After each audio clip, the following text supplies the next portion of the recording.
Hi, I'm Jamie Law-Smith. I'm a first-year graduate student at UC Santa Cruz. I'm going to talk about the tidal disruption of helium core white dwarfs with hydrogen envelopes, as well as how these fit in to the tidal disruption menu of the possible menu of tidal disruption events. So first I'm going to address what helium white dwarfs are, what they look like, so that we're all on the same page. Next I'll talk about this tidal disruption menu, and by that I mean which stars, which objects we can disrupt by which mass black holes, and where the helium white dwarfs fit into this picture. And then I'll talk about some of the hydrodynamic simulations we've done of helium white dwarfs. So first, the helium white dwarfs. We could think of them as being formed in a binary interaction where a regular white dwarf, its growth is interrupted through a common envelope evolution. And what you get out in the end is a lower mass white dwarf, so less than about half a solar mass, with a degenerate helium core and an extended hydrogen-rich or almost entirely hydrogen envelope.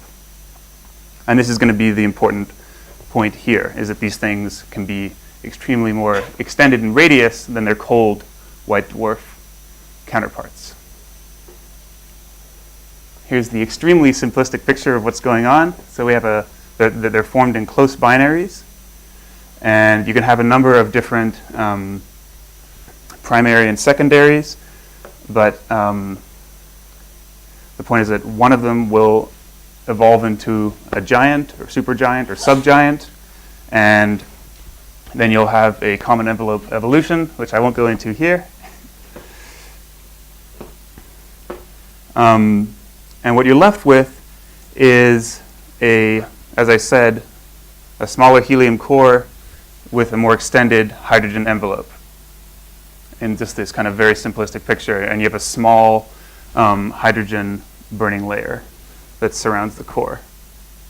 And depending on the initial masses of the binaries and depending on the initial masses of the binary, you can get a very different picture here with the ratio of the radius of the envelope to the radius of the core. The salient point here, what I want you to walk away with, is that the envelope, as I've been stressing, is much more extended than the core. And it does this with a very little amount of hydrogen. So the mass of hydrogen is typically less than 1% of the mass of the core. So you have a very tenuous extended hydrogen envelope attached to an essentially inert helium core white dwarf.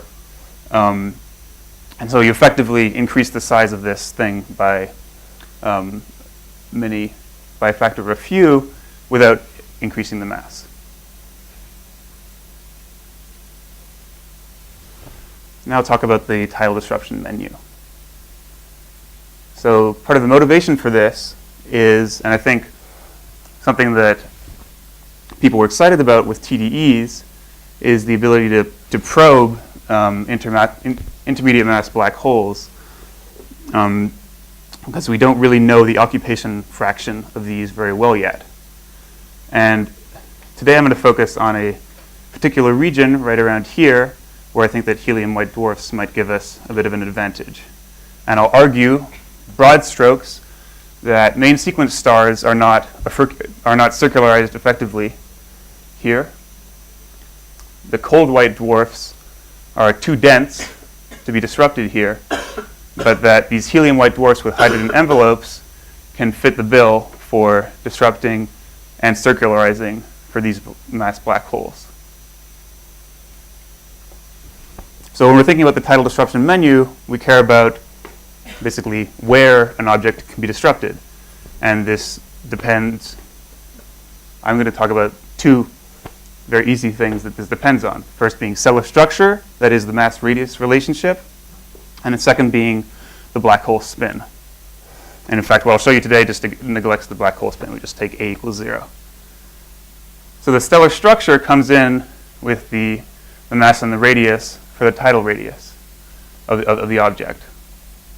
So for our helium white dwarfs, the mass doesn't really increase from an inert white dwarf, whereas the radius, we can get an enhancement of 2 to 5, depending on how much of the envelope has burned, as we'll see.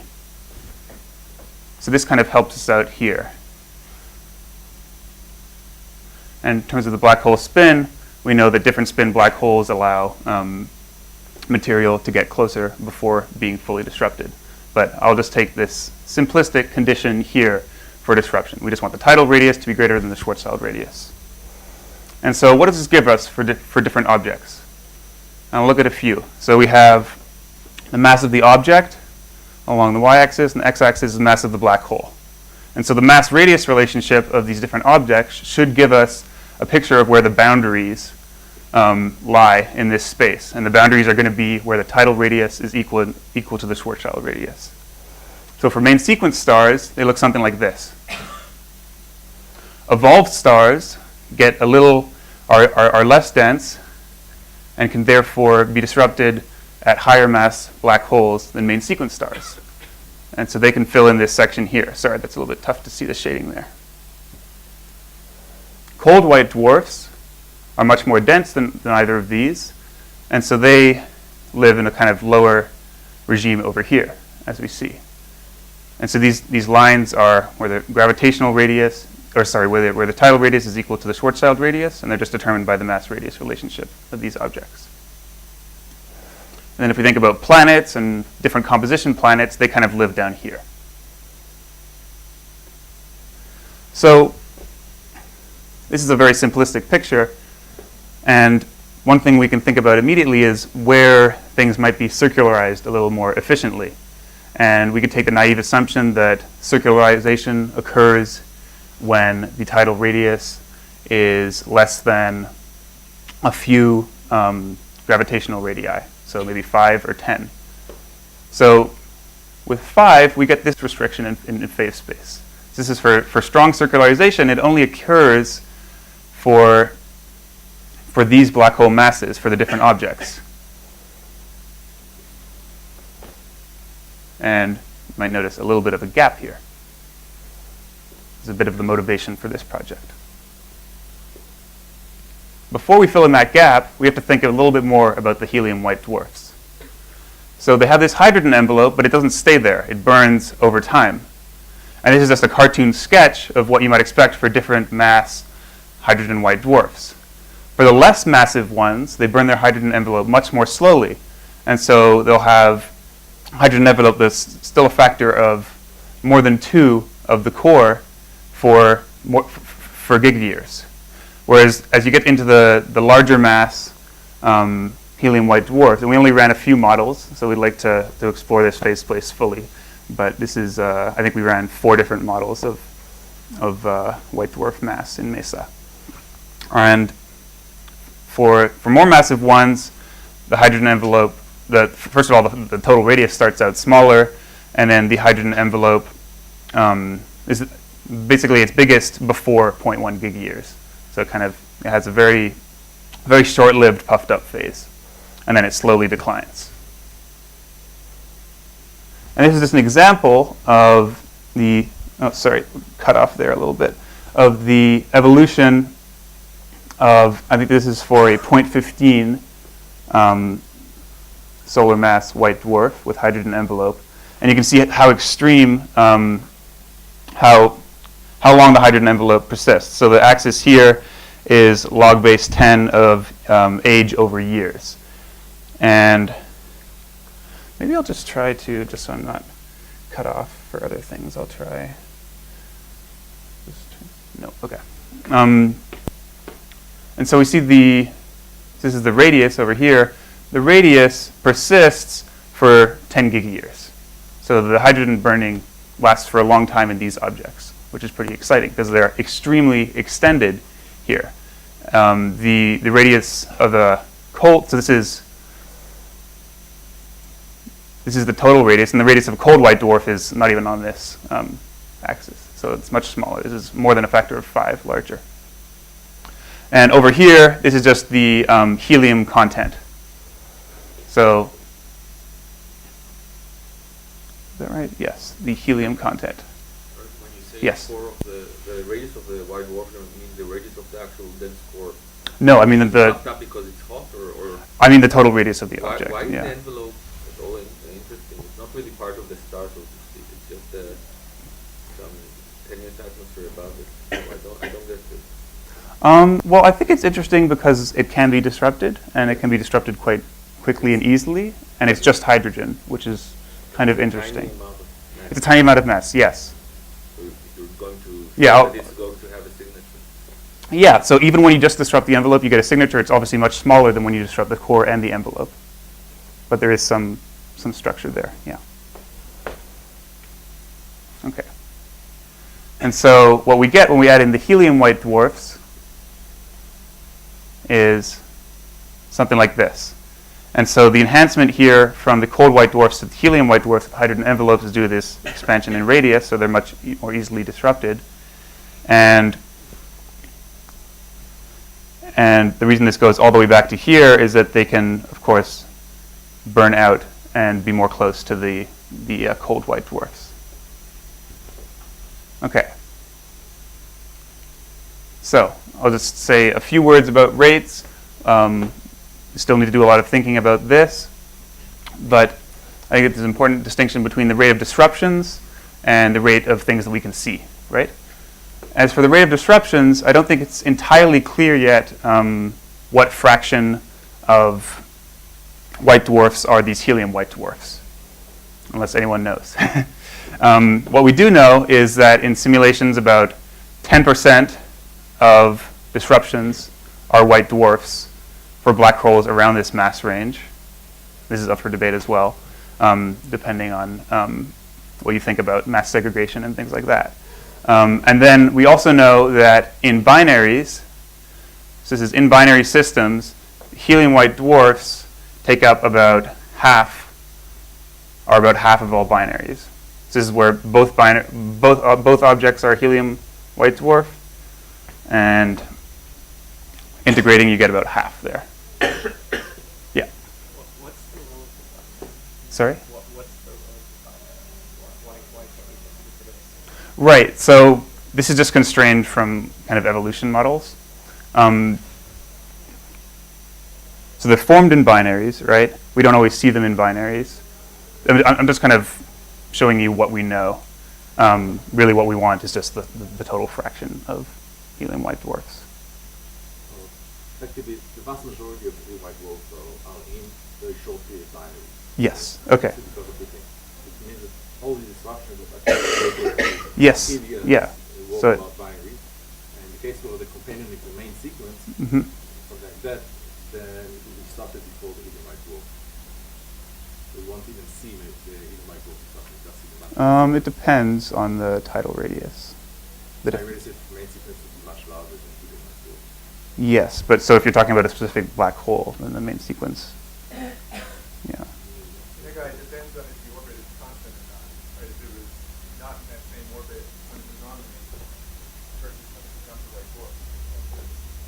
Performing a random walk becomes super Yeah, but there are complex binaries that are usually hard. So we kept in the binary. So when we come to the massive black hole, high radius of the massive itself will be much larger because we disrupted even before the helium white dwarf starts.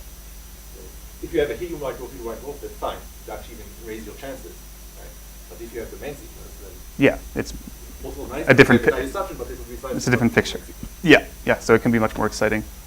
So basically from this, very hand wavily, maybe 1%, maybe 0.1% of all disruptions. Where it becomes a little bit more interesting is where we think about the rate of luminous flares or of prompt flares. So as I showed earlier with the kind of phase space TDE menu plot, main sequence stars are kind of ineffectively circularized in the range of mass of black hole masses that we're concerned with.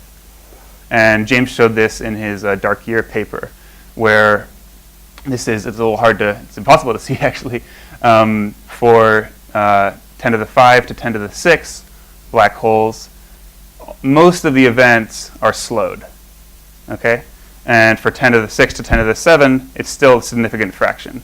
And then when this is for main sequence stars.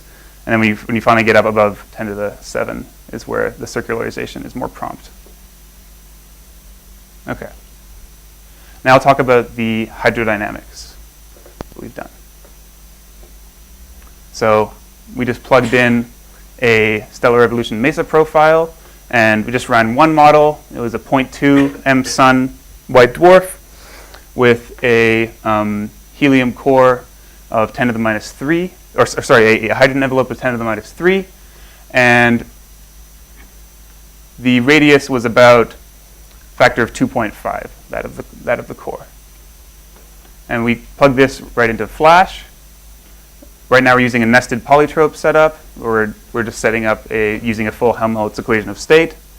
We don't have amazing resolution, but it's enough to get a good picture of what's going on and run across parameter space fairly quickly. So the radius of the hydrogen envelope? Yeah. So this rate. So just in terms of absolute units, it's 0.05 M sun is the total radius. 0.05. Yeah. Yeah, okay. Yeah. And as you know, Flash runs in the frame of the star. And so this is the model we looked at here. I ran over 2 different black hole masses, but I'll just be showing you for 10 to the 5, because there's just kind of scaling from to 10 to the 6, and I run across a range of impact parameters. And this is what it looks like. So we have, as you know, a surviving core, a debris tail bound to the black hole, a debris tail bound to the star, as you disrupt the object.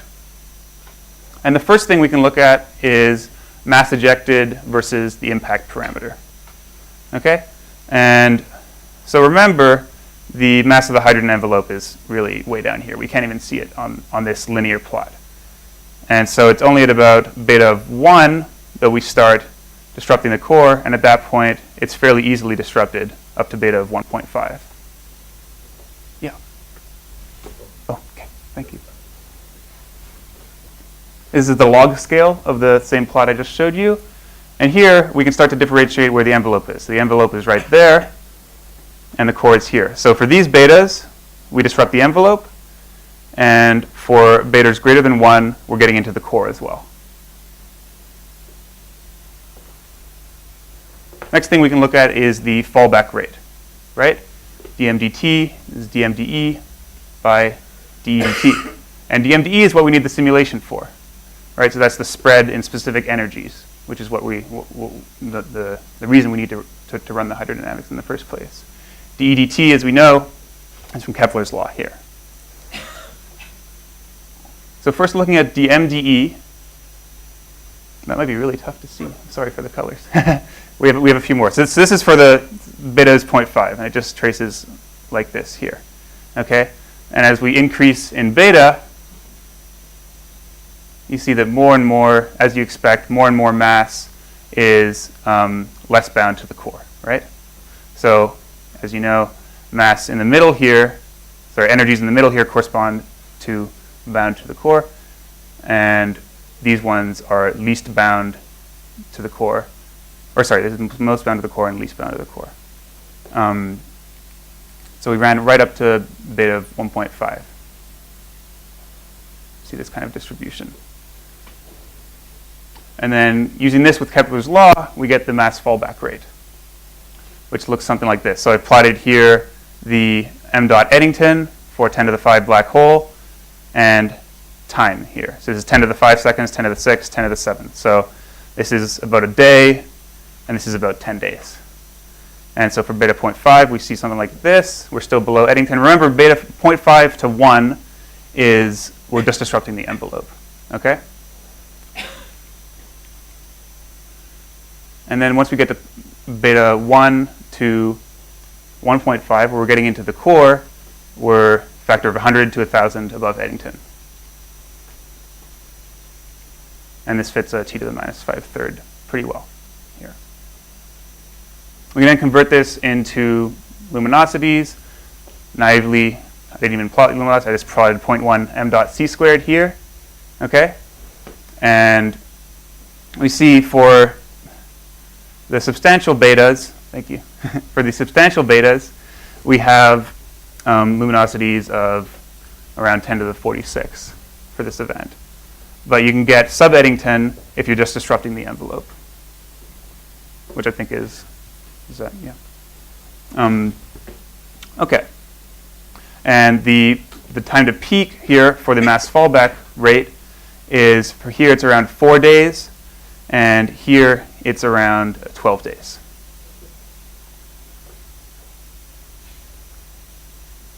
And then you can just naively fit this on to kind of transient map, and these guys lie somewhere around here.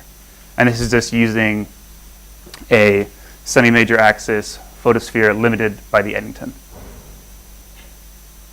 So they do occupy a somewhat unique region of both black hole mass and of phase space. And as I mentioned before, if just the envelope is disrupted, then we'll potentially just see hydrogen, which I'm not sure if anything else or many other things can do, which is interesting. But these things are prompt, and they can be super Eddington for months, as we saw. Thank you.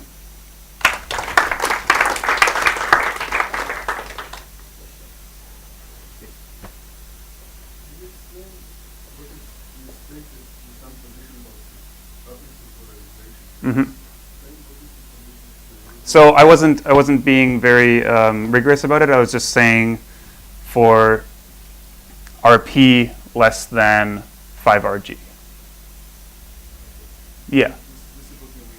Yeah, and then I also have a, if you'd like to see, I have a plot of where what the TD menu looks like for RP less than 10 RG. So depending on how prompt circularization we want.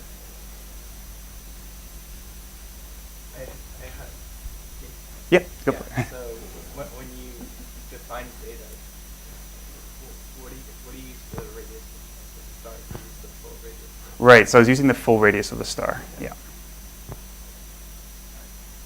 we go back to the fallback rate picture? Sure. Yeah. So it seems to me the more interesting ones are radius 1 point something, because that allows the accretion radius table to be slower. And is it true that the rising part of this fallback rate is more shallower than new sequence obstruction? So you're saying this rising here Yeah. is that I haven't compared yet. Yeah. It seems. It seems so. Yeah. Yeah.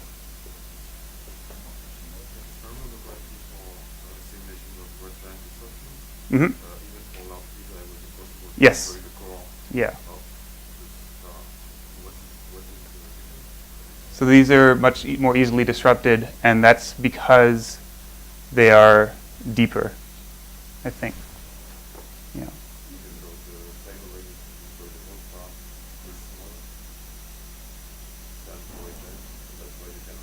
Yes, of course. Yeah.